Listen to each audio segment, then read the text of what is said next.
Welcome to Afternoon Pint. We're here with Early Pete, and you're going to do 10 questions. 10 questions. On the website famousbirthdays.com, Peter Early ranks 40th as one of the most famous people from Halifax. Who do you think is number one?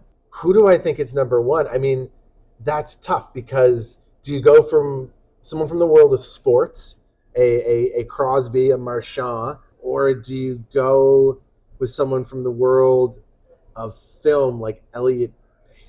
You know what? I think they worked with Christopher Nolan. I'm thinking Elliot Page. You're right, 100%. Bonus points, Matt, if you get number two. Number two, I'm going with Sid. Viola Desmond.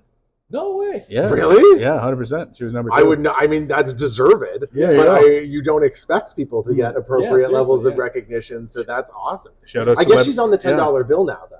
Yeah. So that makes sense, right? If you're on money, you're a big fucking deal. Yeah. Right? I wish I was on money. Well, that's right. I mean, I met the Monopoly man once. Sick dude. So question number two, pair each beer type with a food. So IPA, stout, lager, and a sour. IPA, stout, lager, and a sour. Okay. I'm not a huge fan of IPAs personally. But I find because they are both sort of a crisp and a very dry hoppy experience, they go with things that are crisp, clean, and maybe don't have a lot of flavor. So I think a fish and chips and an IPA, also, you're in Nova Scotia, home of good examples for both, is a perfect pairing. Stout, a good Irish stout is like a meal in itself. So I think a good pairing is something maybe a little lighter, maybe like a stew, maybe a small bowl like Irish stew, something with lamb, something that's got nice, rich, dark, deep notes, but something too that stout's going to help cool down a little bit. What was the next? Lager. I mean, lagers are a good all-rounder. So maybe something that's a bit of an all-round dish that's got a lot of flavors. Your big summertime fully dressed hamburger, great pairing for a lager. You've got a lot of you got a burger sauce, a cheese, meat, bacon, tomato, lettuce, French fries, maybe some ketchup. That's a lot of flavors. And so if you're letting that do the work, maybe something nice and crisp and refreshing, but without too much punch to it, like a nice lager would be nice. And then the sour. A sour. I have almost exclusively drank sours when I've been in like rainy, hippy dippy places. Like I found myself in the rain in a bunch of weird Dutch coffee shops, and I had a couple really great sours. I was out Vancouver way sometimes again at some funky coffee shops, and I find so maybe something. I think sours are a great palate cleanser. You know what I mean? There's something that can really break up other flavors. So I think pair your sour with a nice fat joint, and then like a Reuben sandwich with like extra sauce, extra cheese, extra everything. You need something to get that flavor out of your mouth after your smoke. You need something to get that flavor, that palate cleanser between bites of your Reuben. I think that's the perfect workout for a nice complex sour. That's perfect. Oh, you skipped a question. Yes, you did. How many? Yes, you did. No, I didn't. Oh, yes, I did.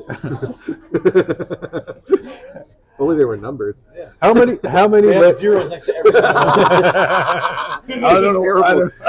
You guys do just binary. I don't know what it doesn't on my end. I don't know why I copy pasted that way, but I don't know. Okay, how many layers do you think make the perfect lasagna?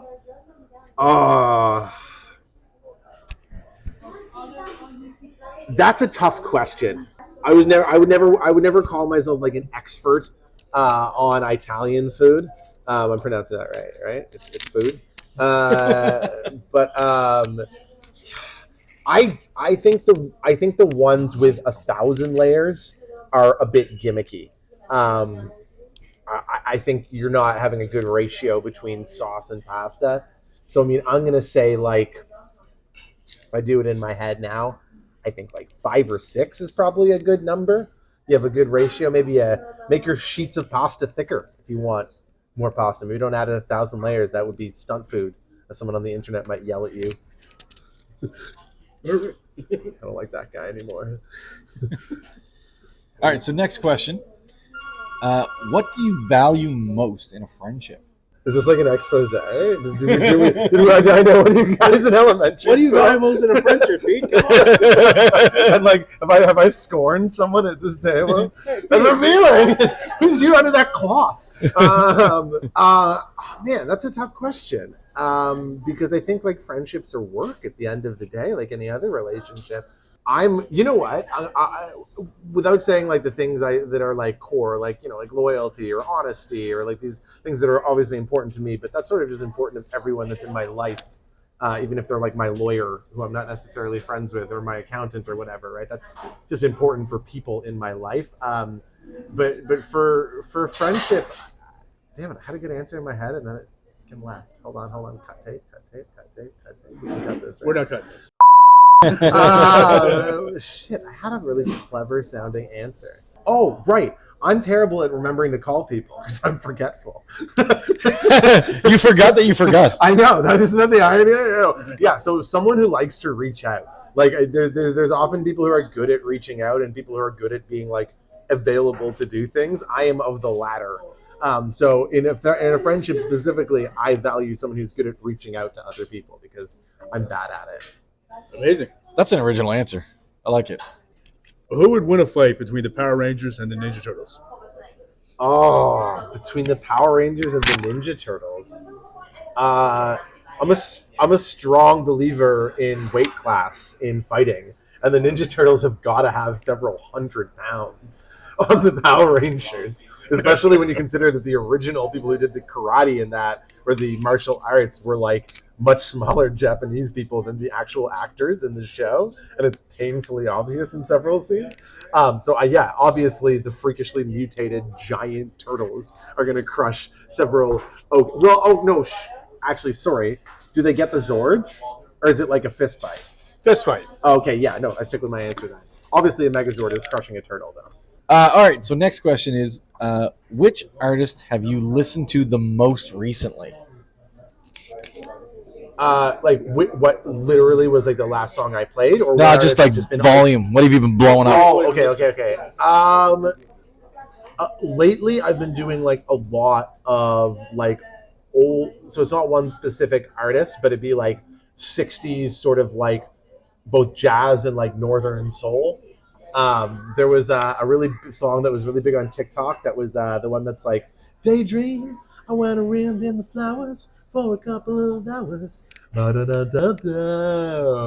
It's got that like big like 60s like diphthong. Yeah. Anyway, so I just been like crushing that sort of stuff because like one of my favorite genres of all time, which would probably usually be the answer on this, is like plunderphonics.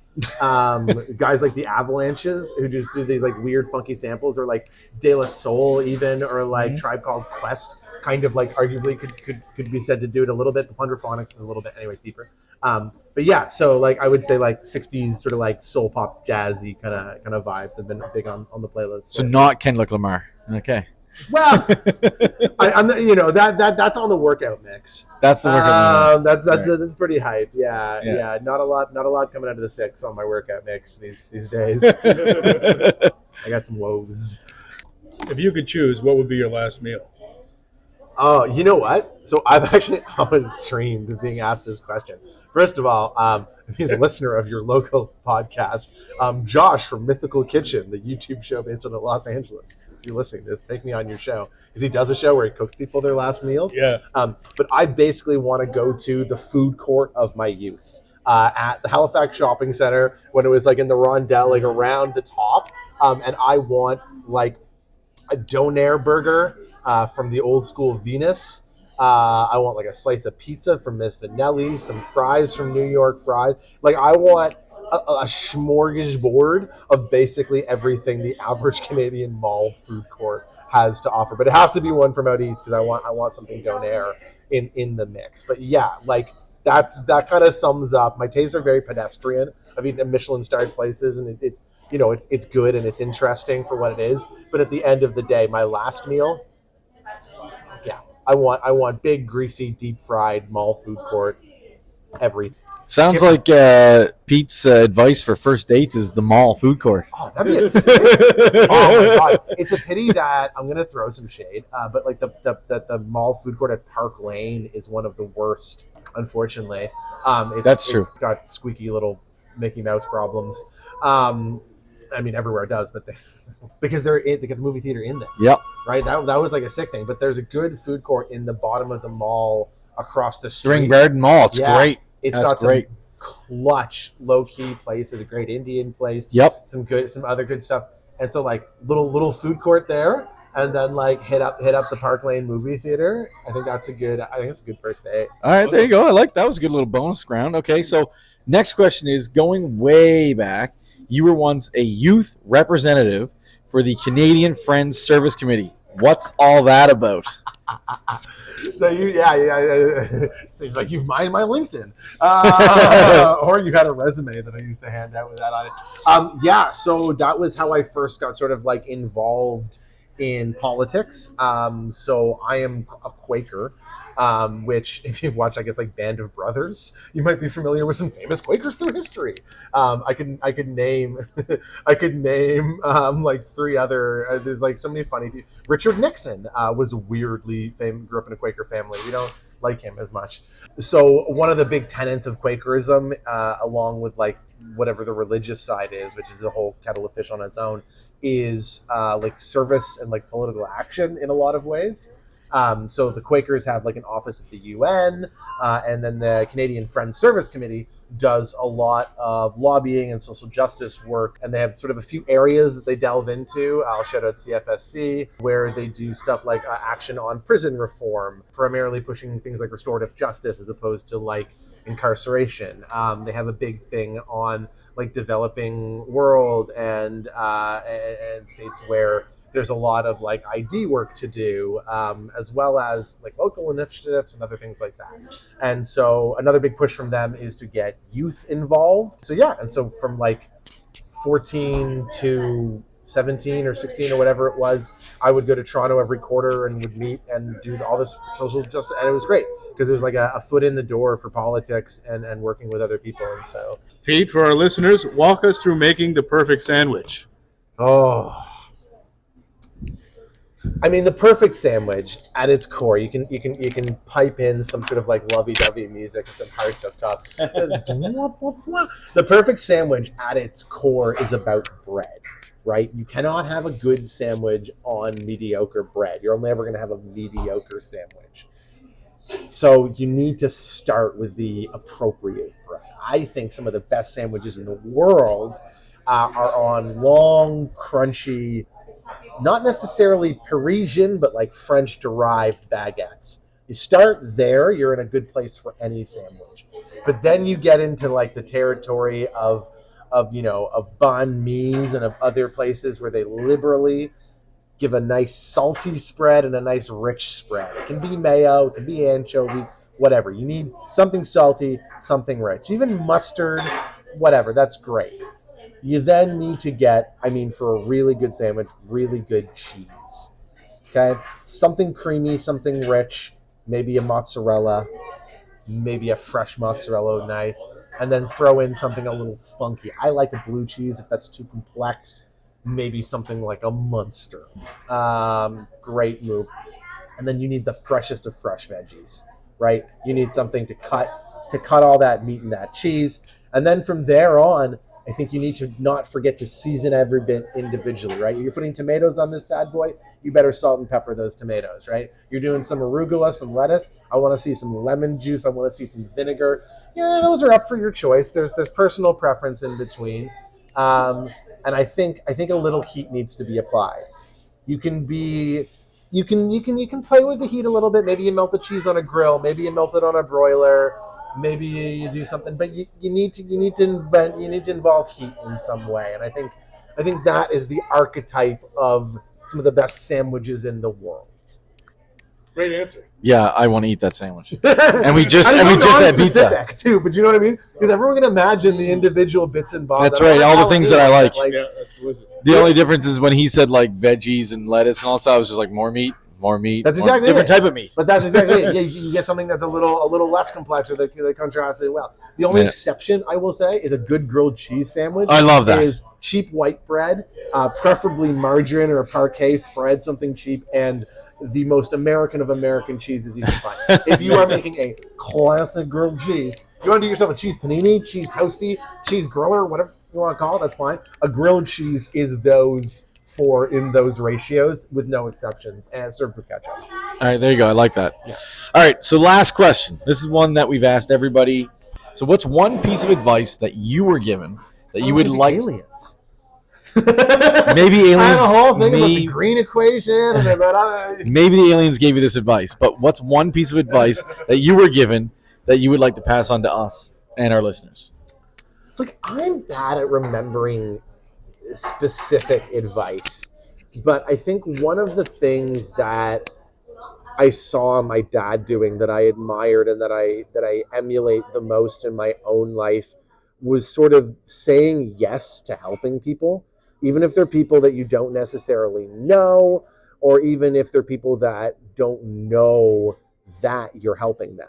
I remember one time when I was young, my dad saw this guy. We were coming home. I remember it vividly on the highway just by Burnside, coming onto the McKay Bridge, and he saw some guy who was either his steering wheel had flown off and out of his car window, or he was drunk as a skunk. And my dad clearly saw this, and he like to some danger to himself, got the car and like put his car in front of this guy until this guy pulled over and went up to the door and just said, "Hey man, sorry," pulled his keys out and chucked him in the bush, and then called the cop. And it wasn't like, I'm not trying to say my dad is a narc or he's like anti-fun or something. Like, because that sounds like, oh, sick story, bro. Your dad called mad on someone just trying to get home from the bar. But no, but this guy was like swerving over 2 lanes, hitting like he was gonna kill someone that night. And I remember like I was on the phone like 911, being like, "Yo, he's in a Chevrolet Lumina. It's taupe," and they're like, "It's taupe." Like, it's a shade of beige, and like all this sort of stuff, and it was just I like.